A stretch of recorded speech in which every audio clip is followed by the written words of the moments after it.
আসসালামু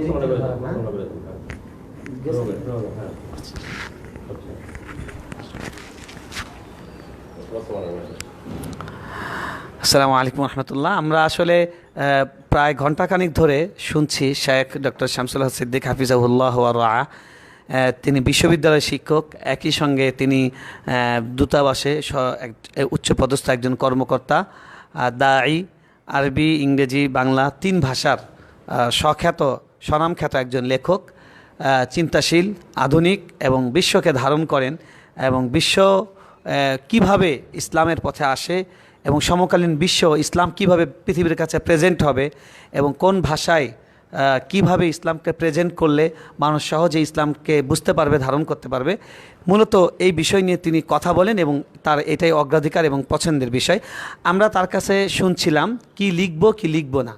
একজন লেখকের দাওয়া চেতনা থেকে লিখতে হবে, কারণ একজন লেখক যা লেখেন সেটা আসলে দাওয়ার উদ্দেশ্যেই লেখেন। একজন লেখক যদি দাওয়ার উদ্দেশ্যে লেখেন, তার লেখার সাবজেক্ট কী হওয়া উচিত, তিনি লেখা থেকে শুরু করবেন, সেটাই তিনি বলছিলেন। আমরা প্রথম লাইভে সেখানে আমরা শুনছিলাম যে তিনি বলছেন প্রথম শুরু করতে হবে মানুষ থেকে। মানুষ হচ্ছে সাবজেক্ট। এই পৃথিবী মানুষের জন্য, উখলিজাত লিন্নাস, মানুষের কল্যাণের জন্য ইসলাম এসেছে।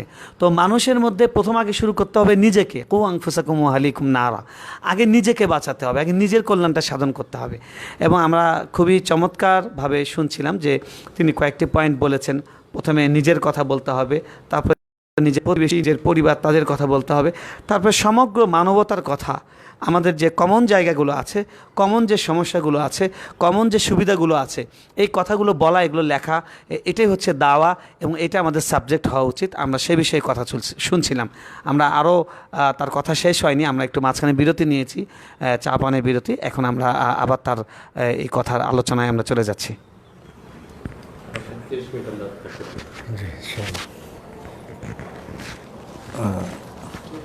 আলী হাসান,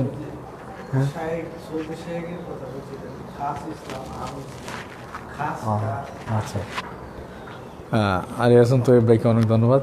আলহামদুলিল্লাহ, আমার ওই চরণাচ্ছিটানো কথাগুলোকে সুন্দর করে উনি গুছিয়ে সংক্ষেপে আলহামদুলিল্লাহ ব্রিফ করলেন। আলহামদুলিল্লাহ, জাযাকুমুল্লাহ খাইরান। তো আমি শুরু করেছিলাম যে আম ইসলাম এবং খাস ইসলাম, ব্যাপক ইসলাম, আকাশ ও পৃথিবীর ইসলাম। ওই ইসলামের আন্ডারে মুসলিম অমুসলিম সবাই, জীবজন্তু সবাই আছে। ওই জন্যই কিন্তু রসুল হাসান বলছেন যে এমনকি তোমরা যখন পশু জবাই করবে তখন ফার্স্ট হাজিজ সাফরাতা, চাকুটাকে ভালো করে ধারাল করে নিও। এটা হলো ইউনিভার্সাল ইসলাম। ইউনিভার্সাল ইসলামকে হিসাব করলে সবাই কিন্তু আমরা এক পরিবারের ভুক্ত হয়ে গেছি, আগে থেকে আছি। এটা আরও বর্তমান যুগে, এই তথ্য প্রযুক্তির যুগে আমরা আরও এক পরিবারের যে ধারণাটা, কুল্লুকুম মিন আদম ওয়া আদম মিন তুরাব, আল খালকু আয়ালুল্লাহ, সমগ্র সৃষ্টিজীব, সৃষ্টিকুল আল্লাহ তাআলার পরিবার। এই আমরা এক পরিবারভুক্ত, আল্লাহ তাআলার পরিবারভুক্ত। কাজেই এই পরিবারের এক অংশ ব্যতীত হলে অন্য অংশ ব্যতীত হবে। মুসলমান হোক, অমুসলমান হোক। আমার প্রতিবেশী যদি একজন অমুসলিমও হয়, সে অসুস্থ হলে তার খোঁজখবর নেওয়া আমার দায়িত্ব, কারণ সেও মানুষ, সেও আল্লাহর সৃষ্টি। তার সুখ দুঃখ এর পাশে রাসূলুল্লাহ সাল্লাল্লাহু আলাইহি ওয়াসাল্লাম গিয়ে দাঁড়াতেন, আমাকেও দাঁড়াতে হবে। তো এই মহাপরিবার সমগ্র পৃথিবীতে, এই মহাপরিবারের কল্যাণের জন্য কাজ করব, এবং এটা ইউনিভার্সাল ইসলাম। তো ইউনিভার্সাল ইসলামের আলোকে কিন্তু কাউকে আপনি অমুসলিম বলতে পারেন না, গাছকেও বলতে পারবেন না। একজন অমুসলিম, এমনকি অমুসলিম ব্যক্তি আম ইসলামের আওতায়, সেও কিন্তু অমুসলিম না, সেও মুসলিম। এবং ওই শায়েখের ধারণা অনুযায়ী কিছু কিছু আয়াত এবং হাদিস এই মহাজাগতিক মুসলমানের ব্যাপারে বলা হয়েছে। যদিও সেই মহাজাগতিক ধারণাটা আমরা বর্তমান যুগে পাচ্ছি, কারণ আমরা এক পরিবারভুক্ত হওয়ার যে ধারণা, এই ধারণাটা আমরা এখন যাপন করতেছি। যেমন ধরেন, লা ইউমিনু আহাদুকুম হাত্তা ইউহিব্বা লিআখিহি হাত্তা ইউহিব্বা লিআখিহি মা ইউহিব্বু লিনাফসি। তার ভাই, এখানে ভাই কাকে বলা হয়েছে? তোমাদের মধ্যে কোনো ব্যক্তি ততক্ষণ মতো মুমিন হবে না যতক্ষণ পর্যন্ত সে তার ভাইয়ের জন্য সেই জিনিসটাকে পছন্দ না করবে যা সে নিজের জন্য পছন্দ করে। তাহলে এখানে ভাই কাকে বলা হয়েছে? এটা হলো ইউনিভার্সাল ইসলাম, অর্থাৎ আপনার প্রতিবেশী আপনি পছন্দ করেন খেয়ে নিয়ে সুন্দরভাবে ঘুমাবেন, আপনার প্রতিবেশী একজন অমুসলিম সে না খেয়ে আছে, এমনকি একটা দাখালাত ইমরাতুন ফি হিররা, দাখালাত ইমরাতুন আন্নারা ফি হিররা, এমনকি একটা বিড়াল সেও যদি না খেয়ে যদি মারা যায় তার জন্য কিন্তু আল্লাহ তাআলা জাহান্নামে দিয়ে দিয়েছেন এক বনি ইসরায়েলের এক নারীকে। কারণ সে ছিঁড়েও দিত না, জমিনের খড়কুটো খেয়ে বেঁচে থাকবে, যা পায় তা খেয়ে বেঁচে থাকবে, সে নিজেও খাবার দিত না। একটা পশুকে যদি না খেয়ে কেউ রাখে তাহলে সে জাহান্নামে যাবে, আর মানুষ তো তার চেয়ে বড়। আরেকজন কুকুরকে পানি খাওয়াইলো, কুকুরকে পানি খাওয়া কি জান্নাতে চলে গেল? কারণ এরা হচ্ছে আল খালকু আয়ালুল্লাহ, আল্লাহর পরিবার। মুসলিম অমুসলিম সেই ইউনিভার্সাল ইসলামের ভিতরে সবাই সামিল আছে। সবার অভাব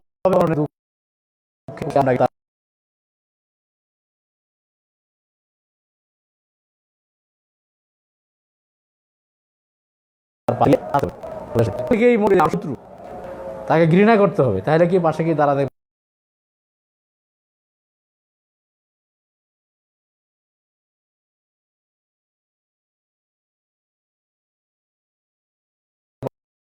পারবো? ইসলাম তাহলে সমগ্র মানবতা পরিবার সবাইকে একসাথে নিয়ে আমাকে অগ্রসর হতে হবে। দুনিয়া আখেরাত সবার যেন কল্যাণকর হয় সেই নিয়ে আমাকে ভাবতে হবে। আর একটা হচ্ছে খাস ইসলাম। খাস ইসলাম, ওই হাদিসটা কি, আল মুসলিমু মান সালিম আল মুসলিমুনা মিন লিসানিহি ওয়া ইয়াদিহি। মুসলমান হলো সেই যার জিহ্বা থেকে এবং হাত থেকে অন্য মুসলিমরা নিরাপদে থাকে, নিরাপত্তা বোধ করে।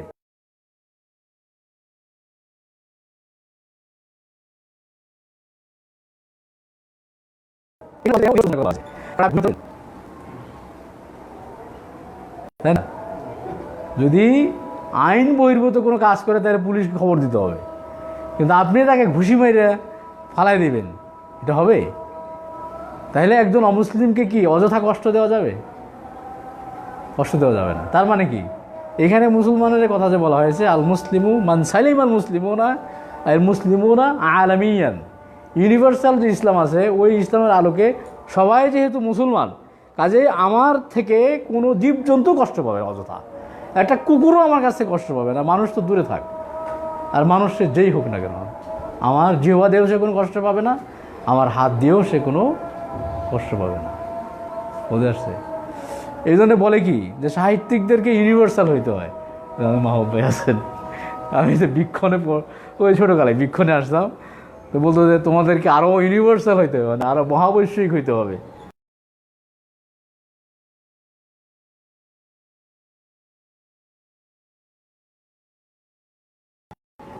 মানে সবার বর্তমান যুগে আমরা যেহেতু ইন্টারনেটের মাধ্যমে সবাই একজন আরেকজনের সাথে জুড়ে গিয়েছি, এক জায়গায় একটা ঘটনা ঘটলে সবাই জেনে যায়, সবাই এটার প্রতিক্রিয়া জানায়, পজিটিভ হোক নেগেটিভ হোক জানায়। আর একটা হলো খাস ইসলাম।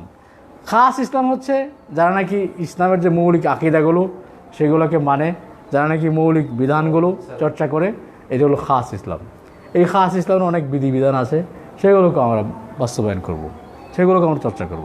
এবং খাস যে ইসলাম, সেই ইসলাম যে গ্রহণ করে তাকে আমরা আমাদের মুস্তালাহ অনুযায়ী, আমাদের পরিবার অনুযায়ী তাকে মুসলিম বলে থাকি। এটা হলো খাস ইসলাম অনুযায়ী মুসলিম বলে থাকি। যাই হোক, এখন আমাদের আল্লাহ রাব্বুল আলামিন আমাদেরকে মানুষের সেবা করতে বলেছেন, রাসূলুল্লাহ সাল্লাল্লাহু আলাইহি ওয়াসাল্লাম মানুষের সেবা করতে বলেছেন। যে ব্যক্তি মানুষের কোনো কষ্ট লাঘব করে, সে ব্যক্তি আখিরাতে আল্লাহ তাআলা তার কষ্ট লাঘব করবেন, এর হকদার হয়ে যায়। মান ফাররাজা কুরবাতান মিন কুরাবিদ দুনিয়া, যে ব্যক্তি কোনো ব্যক্তির কষ্ট এই দুনিয়াতে লাঘব করে, আখিরাতে আল্লাহ তার কষ্ট লাঘব করবেন। এখন আপনারা বলেন, আপনি একটা গল্প লিখলেন,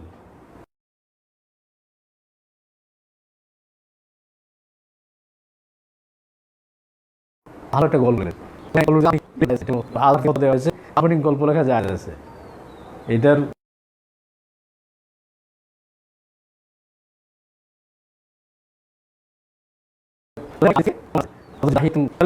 চরিত্রে অভিনয় করে রসুল সাল্লাল্লাহু আলাইহি ওয়াসাল্লামের সামনে বসতেন, কথা বলতেন, তাহিয়াতুল কলবির চরিত্রে অভিনয় করে, বুঝে আসছে? তো উনি পারতেন যে সরাসরি ওনার যে শিকিল সেটা নিয়ে রসুলের সাথে কথা বলবেন, তো আপনি দূরে চলে আসেন, আমি আমার আকৃতি নিয়ে দেখা করবো, যখনই দেখা করবো, আমি ওই অভিনয় টভিনয় করতে পারবো না। কিন্তু যেহেতু উনি তাহিয়াতুল কালবি না, তবুও তিনি ছদ্মবেশে আসতেছেন, কাজেই এখান থেকে বের করা, অভিনয় করা এবং গল্প তৈরি করা, গল্প রচনা করা, ঠিক আছে? আজহার থেকে ফতোয়া দেওয়া হয়েছে এবং এরপরে অনেক নাটক, অনেক ছবি আজহার থেকে তারা সম্পাদনা করে দিয়েছে, কাল্পনিক। কাজে আপনি যদি একটা গল্প লেখেন, গল্প লিখলে মানসিক যাতনা, মানসিক ডিপ্রেশন, এইটা আপনার গল্প পড়ে যদি কেউ 1 ঘন্টা যদি সে উত্তেজিত অবস্থা থাকে, তার মানে একটা ফুরফুরে ভাব চলেছে তার মধ্যে, এটা হলো তাফরিজুল কুরবা, এটা তার একটা সংকট দূর করলেন আপনি, মানসিক চাপা ভাব, ডিপ্রেশন দূর করে দিলেন। তাহলে আপনি কি আল্লাহ তাআলা রাসূল বলছেন যে আপনার দুনিয়ার সংকট যদি দূর করেন, মানসিক ডিপ্রেশন সবচেয়ে বড় সংকট।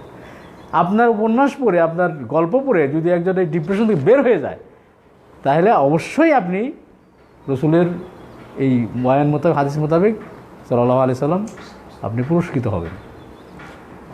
আমাদের শেখ লাবিব আবদুল্লাহ ভাই ওই যে একটা দোকানে যায় বসলেন, চা মুড়ি হলো, এই হলো সেই হলো, পড়ে আমরা আনন্দ পাই, এইটার জন্য কিন্তু উনি সব পাবেন, তাই না? কাজের জীবনের ছোটো ছোটো ঘটনা, এটা যদি বইলা একজনকে একটু আনন্দিত করতে পারেন, ফি ওয়াজহি আখিকা সাদাকা, আপনি একটু হাসলেন, এই হাসিটা তাকে আনন্দিত করলো। আপনি এটা মনে করবেন যে আপনি হাসলেন, আপনি যখন হাসবেন তখন এই হাসিটার প্রভাব তার ভিতরেও যায় পড়বে। কাজেই আপনি হাসলেন, হাসাও একটা বলো, ইবতিসামাতুকা ফি ওয়াজহি আখিকা সাদাকা ওয়া আনতালকা আখাকা বিওয়াজহিন তালিক। হাসি খুশি চেহারা যদি সে খুব বিষণ্ণ হয়ে বসে আছে, দুনিয়ার সব চিন্তা তার মাথায়, আপনি একটু হাসি দিলেন, তার মনটা প্রশস্ত হয়ে গেল, ইনশিরাহ সাদর, এটা তার একটা কষ্ট দূর করলেন, তাই না? কষ্ট দূর করলেন। কাজে আপনি একটা ছোট্ট ঘটনা নিয়ে সুন্দর করে লিখে দিলেন, এটা একটু আনন্দ পাইল একজনে, এটাও সব আছে একজনের। হ্যাঁ অবশ্যই,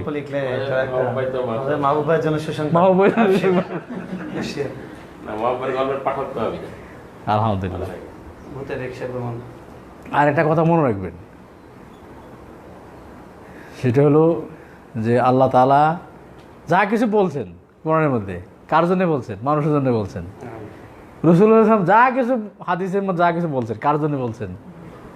মানুষের জন্য বলছেন। শুধু আল্লাহ তাআলা বলেনই নাই, বরং আমাদের হাবিবুল্লাহ ভাই যে বিজ্ঞানী কথা বললেন, ওই আমেরিকান 2 জন প্রফেসর, ওনারা একটা বই লিখেছেন, the history of new science, বিজ্ঞানের নতুন ইতিহাস। তো ওইখানে ওনারা বলছেন যে বিজ্ঞানীরা গবেষণা করে এটা পেয়েছেন যে এই মহাজগতে যা কিছু আছে সৃষ্টি, গ্রহ নক্ষত্র অণু পরমাণু যা কিছু আছে, সবাই একটা মনে হয় যেন উদ্দেশ্যের ভিতরে কাজ করতেছে। আর এই মানুষ ছাড়া এই মহাজগৎকে বুঝে এরকম কাউকে পাওয়া যায় না, যাদের চিন্তা শক্তি আছে। বুঝতে হবে তো, আল্লাহ তাআলা সৃষ্টি করলেন, কেউ বুঝলো না তাকে, তিনি যে সৃষ্টি করলেন তাকে বুঝতে হবে আমাকে ভালো করে। তো যাদের বুদ্ধি আছে, চিন্তা করার ক্ষমতা, তারাই তো বুঝবে, মানুষই বুঝে আর কি, মানুষই বুঝে। হ্যাঁ, এখন আল্লাহকে বোঝার মতো মানুষ শুধুমাত্র মানুষে আবিষ্কৃত হয়েছে, এই পর্যন্ত মানুষই আছে। আর সমগ্র মহাজগতে এই সূর্য কিরণ দিচ্ছে এত কোটি মাইল দূরে থেকে, কেন? সে তো আর একটু কাছে হইতে পারতো, একটু দূরেও হইতে পারতো না। মানুষ এখানে যেন জীবনের উন্মেষ বিকাশ করতে পারে, মানুষ যেন জীবনযাপন করতে পারে। চন্দ্র, সেও পৃথিবীটাকে ব্যালেন্স দিচ্ছে, এই সেই নানা ধরনের কাজ আছে তার। কী জন্যে? মানুষের বিচরণ যাতে সুগম হতে পারে, এটা সেটা সব কিছু দেখা যাচ্ছে মানুষকে কেন্দ্র করে, মানুষকে কেন্দ্র করে। মানে আল্লাহ শুধু কথাই বলছে এটা না, ওয়াসাখখারা লাকুম মা ফিস সামাওয়াতি ওয়াল আরদ, মহাজগতে যা কিছু আছে এই মানুষের জন্য কি করছেন? তিনি মুসাখখার করে দিয়েছেন, মানুষের জন্য তিনি অনুগত করে দিয়েছেন, কাজে লাগাইছেন মানুষের জন্য। তাহলে মানুষটা কিন্তু আল্লাহর গুরুত্ব, সবচেয়ে বেশি গুরুত্বের বস্তু হলো মানুষ। এবার আমরা আল্লাহর কাজ করব, আমাদের সবচেয়ে বেশি গুরুত্বেরও কেন্দ্রবিন্দু এই মানুষই থাকতে হবে। বুঝতে? অনেকে কিন্তু এখান থেকে বিচ্যুত হয়ে যায়, মানুষকে নিয়ে ভাবে না, মানুষকে নিয়ে ভাবেন। এমনকি যদি মানুষের কোনো সংকট হয়, শরীয়তের কোনো বিধান আগে যেটা আমরা স্বাচ্ছন্দ্যে পালন করতাম, বর্তমান যুগে এসে দেখা গেলো যে এই বিধানটা পালন করা খুব কঠিন হয়ে যাচ্ছে। যেমন বলা হয় যে ছবি এখন বলে যে আইডি কার্ডে ছবি লাগবে, পাসপোর্টে ছবি লাগবে। এই বলা পৃথিবীর এমন কোনো মানুষ নাই বর্তমানে যে ছবি উঠানে। হয়তো আইডি কার্ডের জন্য লাগবে, নাহলে পাসপোর্টের জন্য লাগবে, জন্ম নিবন্ধনে লাগবে, ছবি, বাচ্চারও ছবি লাগে। এমন কোনো মানুষ নাই যার ছবি না হলে চলে। ঠিক আছে, আগে ছবি টবি দরকার ছিল না। ঠিক আছে, এখন এই যে একটা নতুন পরিস্থিতি তৈরি হয়েছে, এখন এটা যদি আপনি বলেন যে ছবি তোলা হারাম, তাহলে আপনি ছবি তুলতে পারবেন না, তাই না? ছবি তুলতে পারবেন না। এখন সবাই সংকটের ভিতরে পড়ে যাবে, যেহেতু হারাম, তাইলে আমরা হারাম কাজ কেমন করবো? আর আল্লাহ তাআলা এমন কোনো কাজ, আল্লাহ তাআলা আল্লামুল গায়ুব, যিনি গায়বী জানেন, এমন কোনো জিনিস হারাম করবেন না যেটার থেকে কেউ মুক্ত হতে পারে না। যে হাওয়া তোমাদের হারাম করে দিলাম, পানি তোমাদের হারাম করে দিলাম, এটা হবে? বরং তিনি বলেছেন আল হক আন্নাসু শুরাকা ফি সারাজ আল মাউ ওয়াল কালাউ ওয়ান নার, যেটা সবারই দরকার সেটা সবাই বলছে, যেটা কারো এখানে কারো ব্যক্তি মালিকানা নাই, পানিতে কারো ব্যক্তি মালিকানা নাই, সবারই দরকার হয়। এই আগুনে কারো ব্যক্তি মালিকানা নাই, সবাই পাক করে খাইতে হয়। আবার ওই যে ঘাস, ছাগল বকরি চড়াইতে হয়, উট, এটাও যদি মালিকানা দেওয়া হয় তাহলে মুশকিল। হ্যাঁ, এটাও সবাই, এটা কোনো মালিকানা নাই, সবাই সমান অধিকার, এটা সবাই ব্যবহার করবে। ওইখানে সবার সমান অধিকার যদি আল্লাহ তাআলা দিয়ে থাকেন, তাহলে কখনও তিনি এমন একটা বিষয়কে হারাম করতে পারেন না যেটাতে কেউ মুক্ত হতে পারে না, যে কেউ বেঁচে থাকতে পারবে না। ছবি বুঝে আসছে? কাজে দেখবেন যে মানুষের কষ্ট হচ্ছে কোথায়। এই জন্য বলা হয় রাফউল হারাজ, মানুষের কষ্ট লাঘব করা, এটা হলো আল্লাহর টার্গেট। দিনের যে সমস্ত মাকসাদ আছে, উদ্দেশ্য, তার মধ্যে একটা হলো রাফউল হারাজ, মানে মানুষের কষ্ট লাঘব করা। কুল্লামা দাকাল আমরু ইত্তাসা, যদি দেখা যায় এই বিধানটা বর্তমান যুগে বা যে কোনো পরিস্থিতিতে এমন হয়েছে যে এটা কারো পক্ষে বাস্তবায়ন সম্ভব হচ্ছে না, ইত্তাসা, তাহলে কি আদ-দুরুরাতু তুবিহুল মাহদুরাত, যেটা মাহদুর ছিল, হারাম ছিল, সেটা জায়েজ হয়ে যাবে। মানব টার্গেট হলো, আল্লাহর শরীয়তেরও টার্গেট হলো মানুষ। আল্লাহ দেখবেন যে এটা কি কষ্ট হয়ে যাচ্ছে নাকি মানুষের, যদি কষ্ট হয়ে থাকে তাহলে রাফউল হারাজ, এখানে কষ্ট, মানুষের কষ্ট লাঘব করা, এটাই হলো শরীয়তের মাকসাদ। বুঝে আসছে? এখন আল্লাহর মাকসাদ হলো মানুষ, শরীয়তের মাকসাদ হলো মানুষ। আপনি আইসা যত মশলা যত কঠিন বানানো যায়, যত কঠিন বানানো যায় মশলা, যাতে মানে কেউ মশলা পালন করতে না পারে, এমন মশলা কতগুলো দিবেন, দেখবেন যে মশলা কেউ বাস্তবায়ন করতে পারে না। কারো বাসায় গিয়ে আপনি এই মশলা অনুযায়ী পাইবেন না। হয়তো দু একজন সেই পাহাড়ের উপর থাকে, হয়তো সে বাস্তবায়ন করতে পারে। ঠিক আছে, কাজে এটা মাথায় রাখতে হবে, মাথায় রাখতে হবে যে রাফউল হারাজ, ইয়াসসিরু ওয়ালা তুআসসিরু, বাশশিরু ওয়ালা তুনাফফিরু। এমন কষ্টের ভিতরে মানুষকে ফেলবো না যেই কষ্টের ভিতরে আল্লাহ ফেলতে চান না। কখনোই রাসূল সাল্লাল্লাহু আলাইহি ওয়াসাল্লাম মানুষকে এরকম কষ্টের ভিতরে ফেলতে চান না। কাজে আমি একজন মুফতি সাহেব হয়েছি, লেখক হয়েছি, আমি কীভাবে সংকুচিত করে করে ইয়াসসিরু সহজ করে দেবো, সেটা জায়গায় আসসিরু কেমনে কেমনে কঠিন করা যাবে। দিনটাকে ভালো করে ধরো ভাই, দিন পালন করতে যে মইরাও যাও, তাও মইরা যাও, তোমার এটাই করতে হবে, না হলে তোমার কোনো উপায় নেই, এরকম না। বুঝে আসছে? ইসুর মানুষের দেখতে হবে মানুষের কীভাবে স্বাচ্ছন্দ্য হচ্ছে, দিন পালন করতে মানুষের কষ্ট হচ্ছে না, সেটা আমাকে করতে হবে। কাজে ওই যে যারা নাকি কঠিন কঠিন ফতোয়া দেয়, আমরা চেষ্টা করবো যে ওরা এই ফতোয়াগুলো ওনারা যখন লাঘব করেন, আর আমরাও যখন লেখালেখি করবো, মানুষকে টার্গেটে রাখবো। আল্লাহ তাআলা আমাদের সবাইকে তৌফিক দান করেন এবং সকল প্রকার নেগেটিভ বিষয় থেকে বেঁচে থেকে আল্লাহ তাআলার রেজামন্দি অন্বেষণে যেন আমরা লেখালেখি করতে পারি, সেই তৌফিক দান করেন। আমি আবারও শিখর সাহিত্য মাহফিল, আমাদের হযরত মাওলানা রাবি আব্দুল্লাহ ভাই এবং আপনারা যারা উপস্থিত আছেন সবাইকে ধন্যবাদ জানিয়ে আমার কথা এখানেই শেষ করছি। ওয়া আখিরু দাওয়ানা আলহামদুলিল্লাহি রাব্বিল আলামিন। আসসালামু আলাইকুম রহমতুল্লাহ। 7 দিনব্যাপী লেখালেখি কর্মশালায় শিকরের আজকের অতিথি ছিলেন ডক্টর মৌলানা শামসুল হক সিদ্দিক। বহু পরিচয়ে ওনার পরিচিত। আমি তরুণ সমাজকে আহ্বান করব আপনারা ওনার চিন্তা, চেতনা, দাওয়া এবং যে ফিকির আছে তার সাথে পরিচয় হওয়ার চেষ্টা করুন। আমাদের আলী হাসান তৈয়ব ভাই বলছিলেন যে উনি বৈষয়িক চিন্তা করেন, উম্মার চিন্তা করেন। অনেক কথাই আপনাদের কাছে নতুন মনে হতে পারে, হতেই পারে, কারণ আপনার যখন ইসলাম একটা ওয়ার্ল্ড, সারা পৃথিবীর জন্য গ্লোবালাইজেশনের যুগে বিশ্ব যখন গ্রাম, তখন আপনি এই বিশ্বনাগরিক আপনি অন্যান্য পৃথিবীর অন্যান্য কালচার, ইসলামের যে সভ্যতা আছে, সংস্কৃতি আছে, আগ্রাসনের শিকার। তো আমাদের কাছে ইসলামকে নিয়ে, কোরআন এবং সুন্নাহকে নিয়ে এগিয়ে যাওয়ার শক্তি আছে। তো আমরা যে কোরআন এবং সুন্নাহকে উপস্থাপন করি যে ভাষায় বা যে ধরনের, সেটা হলো আমাদের আসলে মানুষ অমুসলিমের একটা আতঙ্কে থাকে অনেক সময়, যেটা আমাদের পক্ষে আসলে মনে সম্ভব না। বাংলাদেশের শিক্ষিত মানুষ আছে যারা উদউ ইলা সাবিলি রাব্বিকা বিল হিকমাতি ওয়াল মাউইজাতিল হাসানা ওয়া জাদিলহুম বিল্লাতি আহসান, নানা স্তর আছে। উনি যেহেতু ওনার দাওয়ার যে গবেষণা আছে সেটা আন্তর্জাতিকভাবে স্বীকৃত, উনি এই অধিকারও রাখেন। উনি যে কথা বলেছেন, তরুণ লেখক যারা হতে চাচ্ছেন, বিশেষ করে ইসলামকে ধারণ করে যারা লেখেন, মিডিয়ার এই জগতে যার যার জায়গা থেকে ইসলামকে প্রাচ্যে পুরো পশ্চিমের সারা পৃথিবীতে পৌঁছানো যাচ্ছে। এই সময় আপনি সারা পৃথিবীর যে মানুষ আছে তারা হলো মাদুয়া, তাদেরকে দাওয়াত দিতে হলে সুন্দর ভাষায় দিতে হবে, এবং কোরআনের দাওয়া চেতনা আছে সেটা আমাকে ধারণ করেই ইসলাম প্রচার করতে হবে। আমি আমাদের শিকড় সাহিত্য মাহফিলের এই আয়োজনে দূরে যারা লাইভে ছিলেন, আমার সাথে ছিলেন, আমি লাইভ আবদুল্লাহ, আমাদের যান্ত্রিক অনেক সমস্যার ভিতর দিয়েও আমি চেষ্টা করেছি আপনাদের কাছে থাকার জন্য। এরপরে আলী হাসান তৈয়ব ভাই আছেন, আমাদের গল্পকার মাহবুর আলম মাসুদ ভাই আছেন। আমি আলী হাসান তৈয়ব ভাইয়ের লাইভে আসবো আশা করি।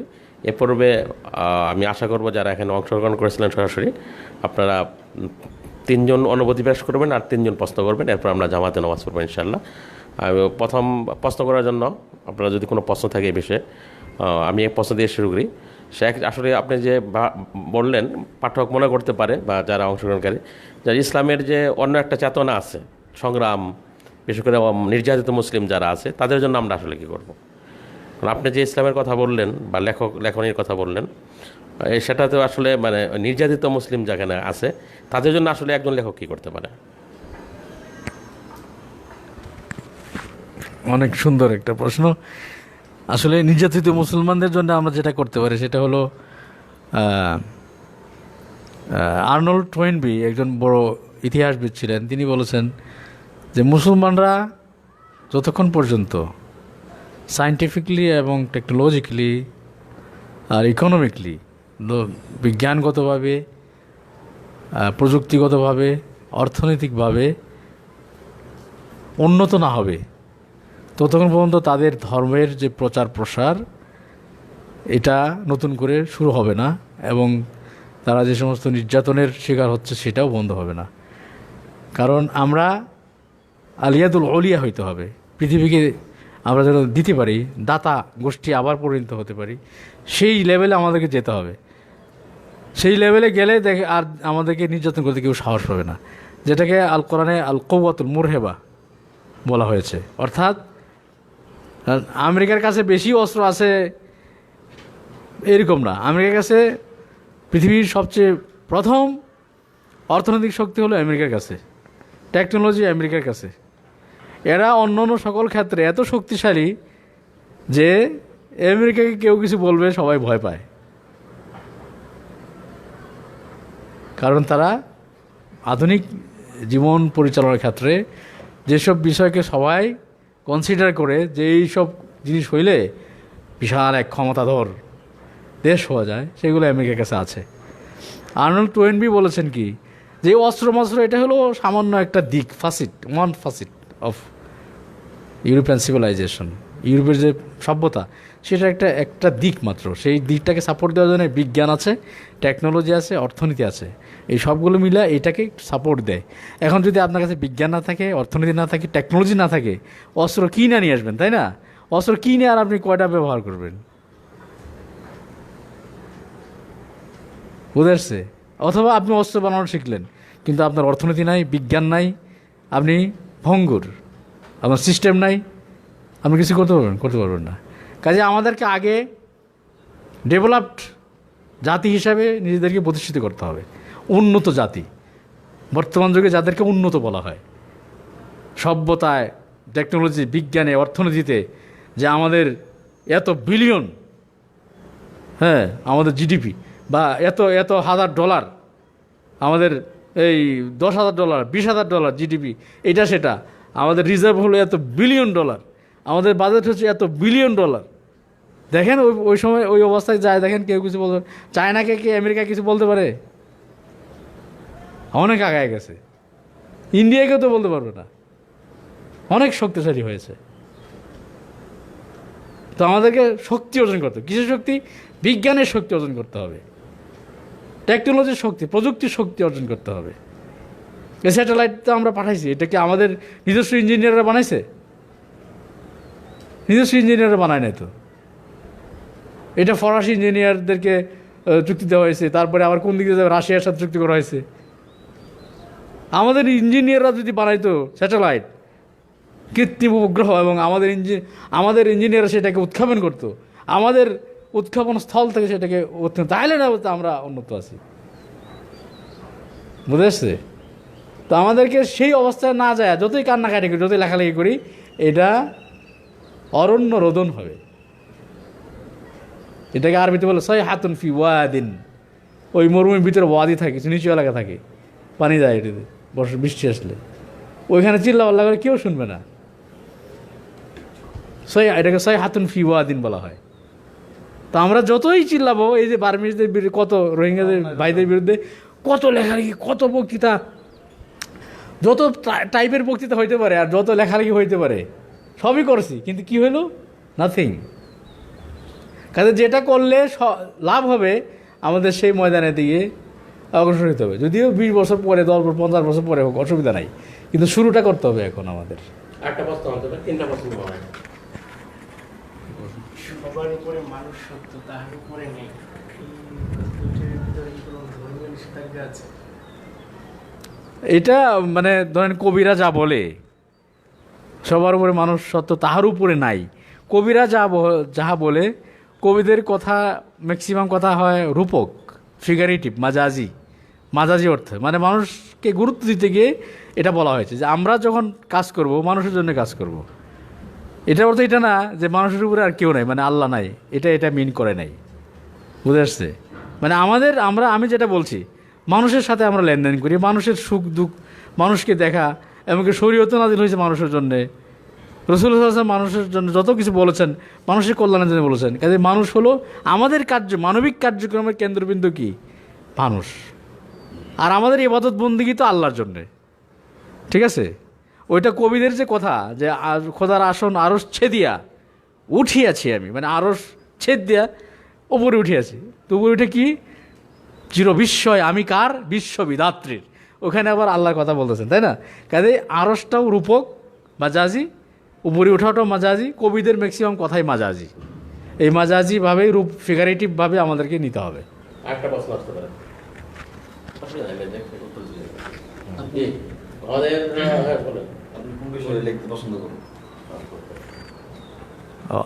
আমি তো আগে দাওয়া নিয়ে লিখতাম অনেক, এখন মানুষ নিয়ে লেখার জন্য চেষ্টা করতেছি। আমি একটা প্রশ্ন আছে। আমার প্রশ্নটা হলো আমরা যে বলছি যে মানুষের অর্থনৈতিক মুক্তি, তারপরে বৈজ্ঞানিক বা তথ্যের দিক থেকে, মানুষের তথ্য প্রযুক্তি এগুলোর দিক থেকে উন্নতি করলে সংকট কাটবে, তো কিন্তু আমরা দেখছি যে যাদের কাছে এই পৃথিবীর যে ফ্যাসিলিটিসগুলো যাদের কাছে আছে, তারা কিন্তু বৈষম্য করছে। যেমন একই জিনিস, এটা অন্যরা করলে সেটা অপরাধ না, মুসলমানরা করলে সেটা অপরাধ। এইটা তো একটা কারণে এটা যে আমাদের কাছে ক্ষমতা নাই, দুর্বলের মানে সবলের ভক্ত নরমের জম, এরকম একটা পরিস্থিতি। কিন্তু আসলে মানুষের যে এখন পৃথিবীতে যে সিস্টেমটা মানুষ বানিয়েছে, এই গ্লোবালাইজেশনের যুগ বা এই গ্লোবাল ভিলেজ, এটা তো আসলে এখন মানুষ যে পৃথিবীটাকে নির্মাণ করেছে, এটা কি আসলে এখানে কোনো ইনসাফ আছে? ইনসাফ তো নাই। এখন দেখা যাচ্ছে পৃথিবীতে সমস্ত ফ্যাসিলিটিস হওয়ার পরে তারপরে আবার মানুষকে ইসলাম নতুন করে লাগবে, মানুষ ইসলাম ছাড়া কোনোভাবেই সমাধান করতে পারবে না, কারণ ইনসাফটা নাই পৃথিবীতে।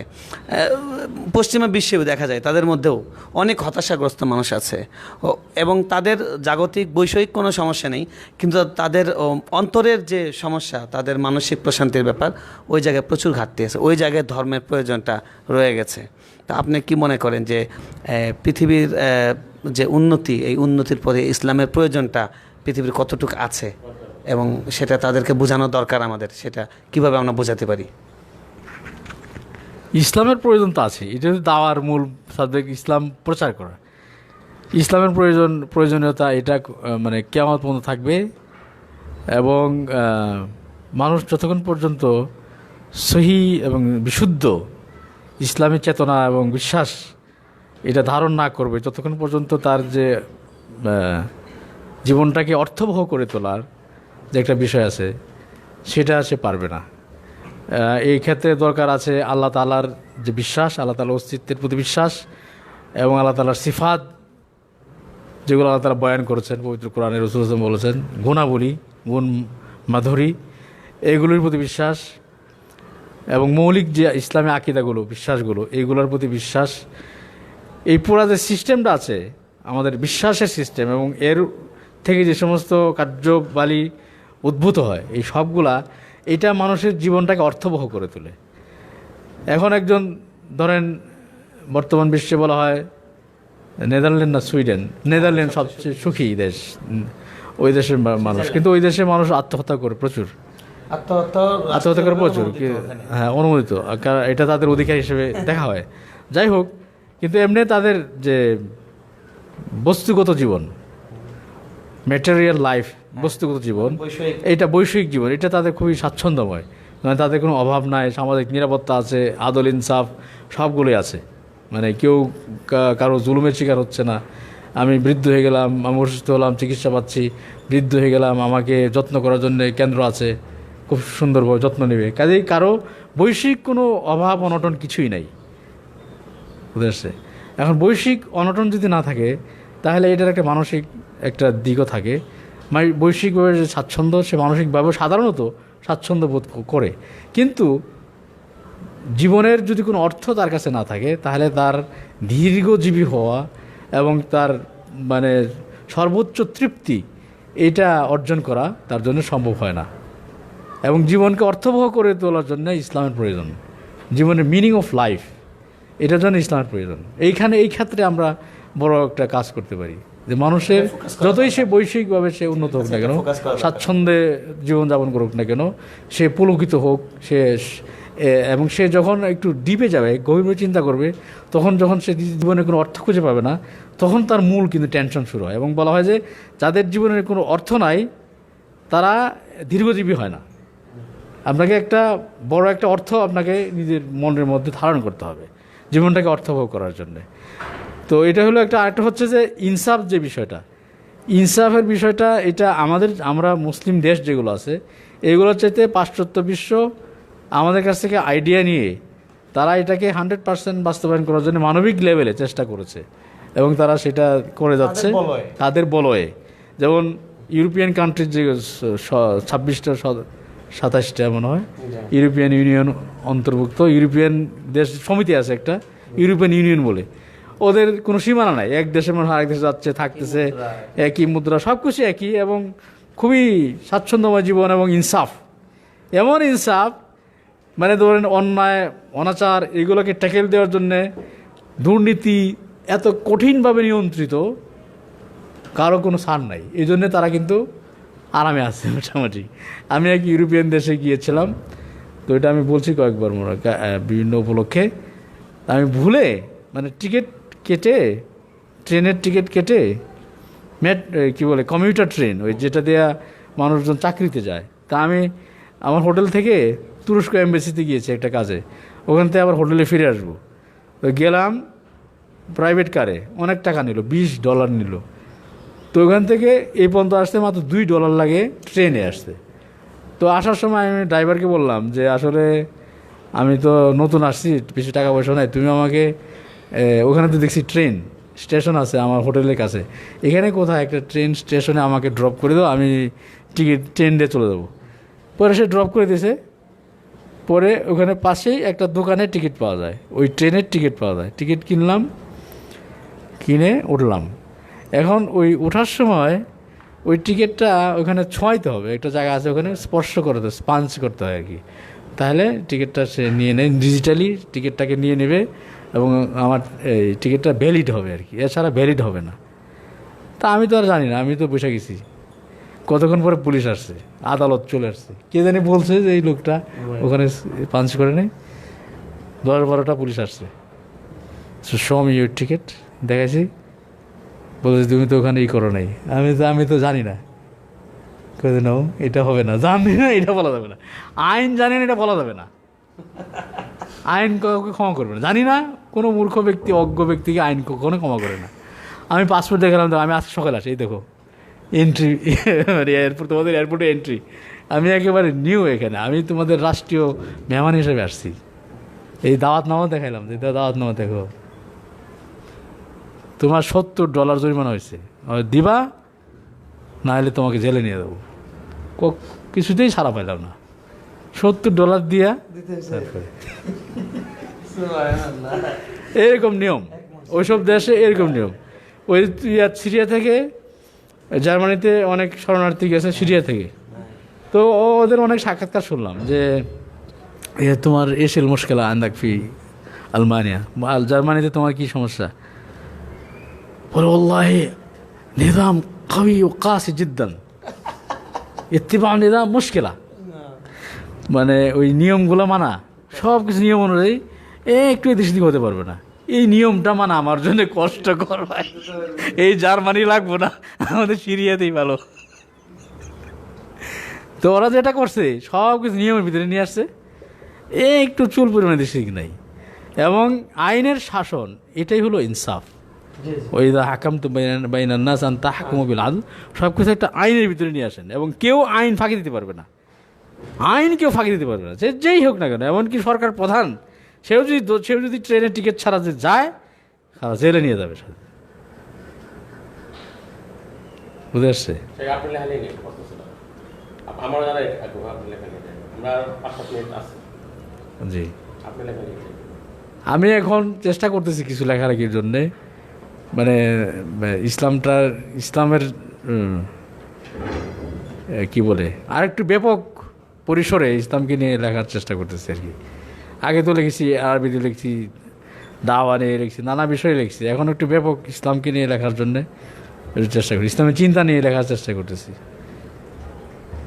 মানে ইসলামের চিন্তার শুরু থেকে একটা ইতিহাস রচনার জন্য একটা ফিকির আসছে আর কি, শুরু থেকে এই পর্যন্ত কী অবস্থায় আছে। ইংলিশে একটা তাফসীর শুরু করছিলেন, আমরা মানে মাঝে মাঝে ভিডিও দেখলাম, এটা কি অবস্থা আছে? ওইটা করা দরকার, এখনো আসলে সম্পূর্ণ হয় নাই, কিছু দূর অগ্রসর হয়ে এটা স্থগিত হয়ে আছে। আপনার তাফসীর করলে অন্যরকম মানে জাতি বাংলাদেশে তো মৌলিক তাফসীর হয় না, অনুবাদ তাফসীর। জি জি।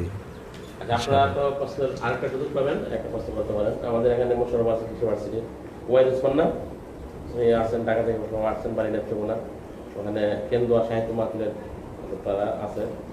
হ্যাঁ, কি জানি একটা প্রশ্ন করতে চাইছিলেন মোবাইল, হ্যাঁ করতে পারেন প্রশ্ন কি দিচ্ছ অনেকগুলো? হ্যাঁ সবগুলো মুখে লাগানো ডিরেক্টলি বলবো। প্রথমে যেটা আসছে, আমি মনে করি যে আমরা যারা কমিতে পড়াশোনা করি, ইসলামী লাইনের যে আছে এবং যারা জেনারেল, দুইটা ভাগ যদিও, তো আমি মনে করি ব্যক্তিগতভাবে এবং যেটা অনুধাবন করি সেটা হচ্ছে এই কমিদের মধ্যে এবং যারা জেনারেল তাদের মধ্যে একটা গ্যাপ, মানে সম্পর্কের একটা যে আন্তরিকতা অথবা মিশা সেটা হয় না। যেমন এক্সাম্পল যদি আমি বলি, বাস দিয়ে আসছে, মিয়ানা দিয়ে আসলাম, তো আমার পাশে যদি একজন জেনারেল থাকে, ছেলে থাকে, এটা না নিলে কিন্তু শোনা তো পাঠক শুনতেছে না।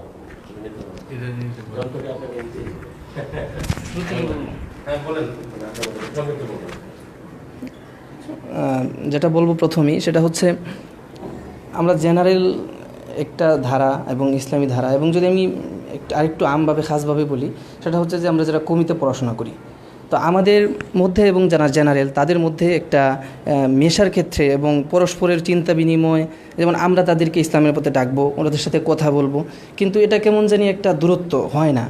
যেমন দুজন একত্রিত আছে, তার সাথে কৌমের একটা ছেলে, আমার ব্যক্তিগত মাফ করবেন আমি জানি না, আমি নিজেকেই বলছি, মানে দায়ী করে বলছি, আমি জানি না যে আমি তার সাথে কীভাবে কথা বললে দিনের পথে আনতে পারবো, তার সাথে কীভাবে মিশবো, তার সামাজিকটা কীভাবে আমি হব।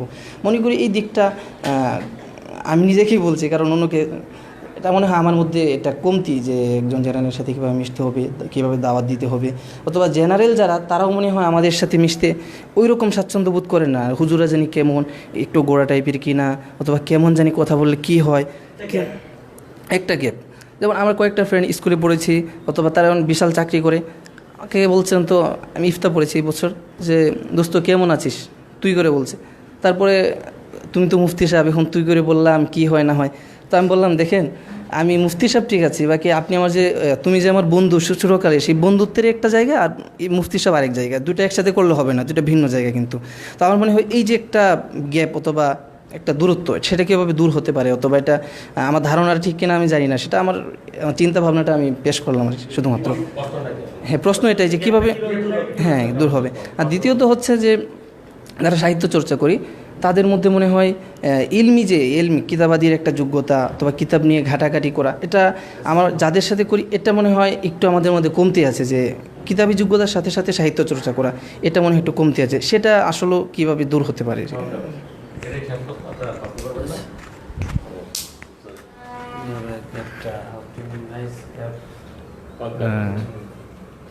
গ্যাপের যে বিষয়টা, গ্যাপ তো আছেই। গ্যাপের যে বিষয়টা, এটা আসলে একটা বাস্তবতা বলা যায় আমাদের বাংলাদেশের প্রেক্ষাপটে, বরং পাক ভারত উপমহাদেশের প্রেক্ষাপটে গ্যাপের বিষয়টা একটা বাস্তব বিষয়। অন্য অন্য দেশে অবশ্য এই বিষয়টা অনেকটা বলা যায় কোনো কোনো দেশে আছে, কোনো কোনো আংশিকভাবে আছে, কোনো কোনো দেশে নাই। যেসব দেশে নাই সেগুলোতে আপনি রাস্তা বেরোলে কে হুজুর আর কে হুজুর না আপনি চিনতে পারবেন না। মানে পোশাকে আশাকে বিশেষ করে এই পার্থক্যটা দেখা যায় না, অনেক দেশে নাই। আরব দেশ সহ আমরা লিবিয়াতে ছিলাম, ওখানে জেনারেল শিক্ষিত যারা এবং যারা ইসলামিক, তারা সবাই কিন্তু একই রকম, পোশাকে আশাকে একই রকম। তো এটা একটা বিষয় আছে যেটা তারা সমাধান করতে পেরেছে। শুধু আপনি যখন ক্লাসে ঢুকবেন, অথবা যখন শুধু ক্লাসে গেলেই যে ইনি এই সাবজেক্ট পড়াচ্ছেন, তখন আপনি বুঝতে পারবেন। এমনকি মসজিদে গিয়ে যিনি খুতবা দিচ্ছেন, সেও কিন্তু সাধারণ পোশাক আশাক পরেই খুতবা দিচ্ছেন, হয়তো টুপিটা মাথায় রেখেছেন খুতবা দেওয়ার জন্যে। এতে এটা অনেকটাই আপনার যেমন রাসূলুল্লাহ সাল্লাল্লাহু আলাইহি ওয়াসাল্লামের সময় সাহাবা কেরাম এবং আহলে মক্কা সবাই একই পোশাক ছিল, শুধু পার্থক্য ছিল সাহাবা কেরাম পাগড়ির নিচে টুপি পরতেন, আর মুশরিকরা পাগড়ির নিচে টুপি পরতো না। তাছাড়া রাসূলুল্লাহ সাল্লাল্লাহু আলাইহি ওয়াসাল্লাম তালাশ করে মানে খুঁজে পাওয়া মুশকিল হতো। আইয়ুকুম ফিকুম মুহাম্মদ মিনকুম মুহাম্মদ, তোমাদের মধ্যে মুহাম্মদ কে সাল্লাল্লাহু আলাইহি ওয়াসাল্লাম তালাশ করে জিজ্ঞাসা করে জেনে নিতে হইতো। ঠিক আছে, এটা ওই যুগে ছিল না। যাই হোক, আমরা একটা সুনির্দিষ্ট একটা পোশাকের একটা স্ট্রাকচার দ্বারা করেছি যে এটা হইলে ইসলামিক পোশাক, এবং নানা ধরনের আমরা একটা বাহ্যিক অবয়ব বা বাহ্যিক বেশভূষার ক্ষেত্রে স্ট্রাকচারের ক্ষেত্রে বলতেছি যে এটা ইসলামী আর ওইটা অন ইসলামী। তো এখানে কিন্তু আমরা নিজেরা একটা বিভাজন করে দিয়েছি। এখন যে এরকম হতো যে না এটাও ইসলামিক ওইটাও ইসলামিক, কোনো সমস্যা নেই। আমরা যেহেতু ইসলামিক লাইনে পড়ি, এই জন্য আমরা বিশেষভাবে এটা পড়তেছি, আর ওইটাও কিন্তু ইসলামিক, এটা ইসলামের সাথে ওইটার সংঘর্ষ নাই। এটা যদি হয়তো তাই না, কিন্তু বক্তারা গিয়েই তো ওই পোশাকটা নিয়ে নানা ধরনের কথাবার্তা বলতেছে, মানে ওনারা প্রতিষ্ঠিত করতে হচ্ছে শুধু এইটাই একমাত্র ইসলামিক, তাই না? তাছাড়া আমরা ওই একটা হয়ে গেছে যে আমরা যারা কবি মাদ্রাসা ঘরানার যারা আছি, তারাই প্রকৃত পক্ষে হাকিকি বা আইডিয়াল মুসলমান বাংলাদেশে, আর বাকি তারা জেনারেল শিক্ষিত তারা আমার অনেকেই মানে মন থেকে স্বীকারই করতে চায় না, তো সালামও দিতে চায় না। এটা খুবই একটা সংকটময় পরিস্থিতি যে উনি এই পোশাক পরছে, দাড়ি নাই, এই নাই সেই নাই, উনি আবার মানে প্রকৃত মুসলমান হইতে পারেন কি করে? এরকম কিন্তু আমরা একটা নিজেদের ভিতরে ধারণা তৈরি করে নিয়েছি, এটা যেন একটা গ্যাপ হয়ে গেছে। এখন না, ওনারা মুসলমান, পাক্কা মুসলমান, আমরা ধর্মীয় লাইনে ধর্মীয় সেবাটা দিই আর কি, ওনাদের মাঝে আমাদের মাঝে হয়তো তাদের ভিতরেও অনেকে আছে যারা আমার চেয়ে বেশি পরহেজগার। আমার একজন পরিচিত ছিলেন, জেনারেল শিক্ষিত, প্যান্ট শার্ট পরতেন, দাড়ি ছোট ছোট ছিল। আমি যখন ওনার এখানে যেতাম তখন আমি জোর করে ওনাকে সামনে দিতাম নামাজ পড়ানোর জন্য, কারণ ওনার তাকওয়া পর মুস্তাহিদিন সাহেব, ওনার তাকওয়া পর মারা গেছেন। ওনার তাকওয়া, পরহেজগারি, তাহাজ্জুদ এগুলোর সামনে আকাশ পাতাল পার্থক্য। মানে এই লোক এত পরহেজগারি আমি দেখি নাই, অত জেনারেল শিক্ষিত, একজন চার্টার্ড অ্যাকাউন্টেন্ট। কাজে আমাদের আসলে আমাদের নিজেদেরকে চেঞ্জ করতে হবে যে ওনারা মুসলমান, আমরা মুসলমান, ঠিক আছে। পোশাক আশাক এটা ধর্মীয় হিসাবে আমরা এই, অর্থাৎ ধর্মীয় সেবা যারা দিবে তারা এই পোশাকটা পরবে, আর ধর্মীয় সেবা যারা গ্রহণ করবে তারা সেই সেবাটা ওই পোশাক পরবে, কোনো সমস্যা নেই, সবই ইসলামিক। ইসলামিক পোশাকের কোনো সুনির্দিষ্ট স্ট্রাকচার দেওয়া নাই। রসুল বলেন নাই যে এই পোশাকটা পরো, রসুল কোনো হাদিসে বলেন নাই যে এই জুব্বাটা পরো, বুঝেছে, অর্থাৎ 5 কলি টুপি পরো অথবা টুপি পরো। তিনি বলছেন কি, তোমরা পাগড়ি পরলে ইলবাসুল কালানসুয়াতা তাহতাল ইমামা, পাগড়ির নিচে টুপি পরো, ওয়াখালিফুল মুশরিকিন, মুশরিকরা পাগড়ির নিচে টুপি পরে না, অতএব তোমরা পাগড়ির নিচে টুপি পরো। তার মানে কি, আপনি যদি পাগড়ি পরেন তাহলে আপনাকে টুপি পরতে হবে, আর যদি পাগড়ি না পরেন আপনার টুপি দরকার নাই। কাজে একজন টুপি মাথায় নাই, এই পাক্কা মুসলমান নাই, এটা আপনি কই পাইলেন, আমি কই পাইলাম? এখন যে টুপি নির্ভর যে একটা ধর্মীয় বলয় গড়ে তুলছি, যে মুসলমান হইতে হলে টুপি একটা মাথায় রাখতে হবে। হ্যাঁ, অমুক কিতাবে লেখা আছে যে টুপি না পরা ফিসকের আলামত, টুপি না পরা মুরুবতের আলামত। হাদিস থেকে বের করেন, কোরআনের আয়াতে বের দেখান, ঠিক আছে। এই বিভাজনটা আমরাই করেছি, এটা আস্তে আস্তে লাঘব হয়ে যাবে, থাকবে না। একসময় দেখা যাবে বিভাজনটা অন্য অন্য দেশে, অনেক দেশে, শুধু আমি বললাম যে পাক বর্গ মহাদেশে এইটা আছে, আরব দেশে নাই, ইউরোপ আমেরিকায় নাই, সমান সমান হয়ে গেছে, অনেকখানি অনেকাংশেই সমান সমান হয়ে গেছে। আর একটা হলো যে এই কি বললেন, যারা নাকি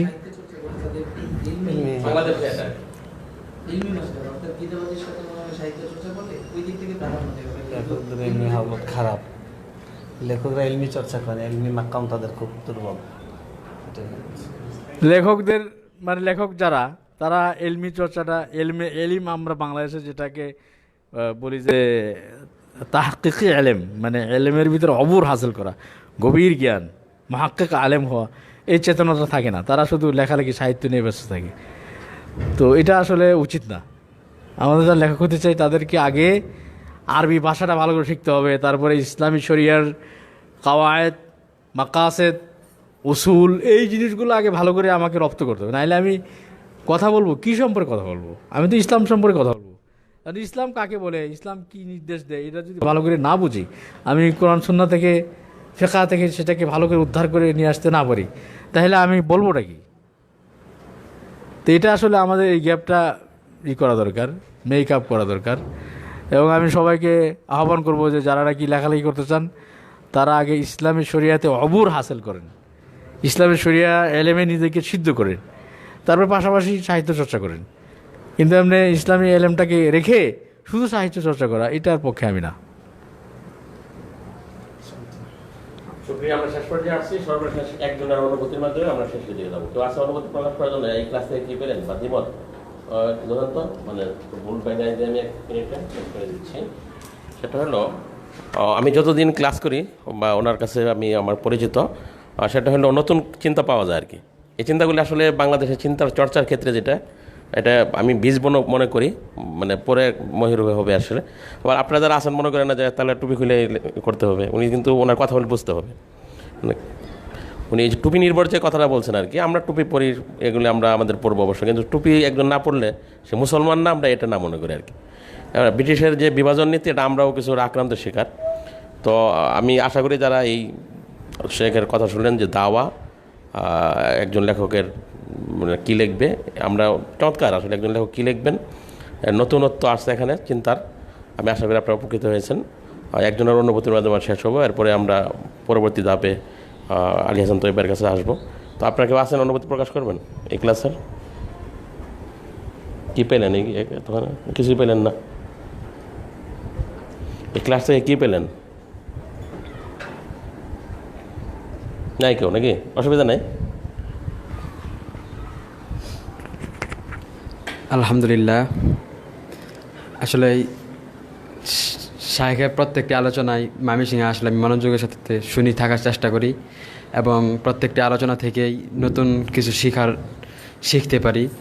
আজকের আলোচনা আমার কাছে খুব ভালো লেগেছে এবং নতুন অনেক বিষয় আমরা শিখতে পেরেছি। বিশেষ করে চিন্তার ক্ষেত্রে যে আমাদের একটা দৈন্যতা ছিল, লেখালেখি আমাদের কী করা উচিত, আমাদের বিশেষ করে মাদ্রাসার ছাত্রদের এবং ইসলামী ঘরানাদের চিন্তা থাকে।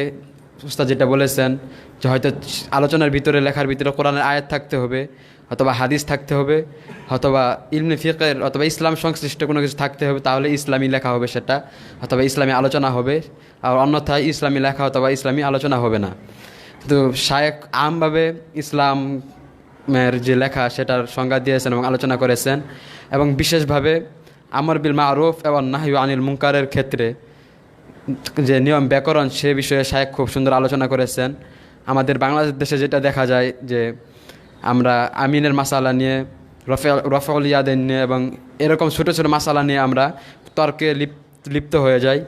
তো এই বিষয়গুলো নিয়ে তর্কে লিপ্ত হওয়া উচিত নয়, এবং বিশেষ করে ইখতিলাফ মাসাইল যেগুলো আছে, শায়েখ এ সম্পর্কে খুব সুন্দর আলোচনা করেছেন। আমি খুব উপকৃত হয়েছি এবং টুকিটাকি আরও নানা বিষয় আমি উপকৃত হয়েছি। শায়েখকে আমার পক্ষ থেকে মুবারকবাদ এবং শায়েখের জন্য দোয়া করি যে আল্লাহ রাব্বুল আলামিনের পক্ষ থেকে আল্লাহ রাব্বুল আলামিন যেন শায়েখের হায়াতকে দীর্ঘজীবী করেন এবং আরও ভালো ভালো কাজ আঞ্জাম দেওয়ার তৌফিক দান করেন। আমিন। আলহামদুলিল্লাহ। আমার একটা আলী হাসান তৈয়ব। আমি তো শায়েখের দীর্ঘ আলোচনা থেকে আমারও অনুভূতি হলো যে সবসময় শায়েখের সাথে বসলে চিন্তার একটা নতুন কিছু একটা আমি সুতো পেয়ে যাই, যেখান থেকে অনেক কিছুই গাথা এবং রচনা করা সম্ভব যেই সুতা দিয়ে।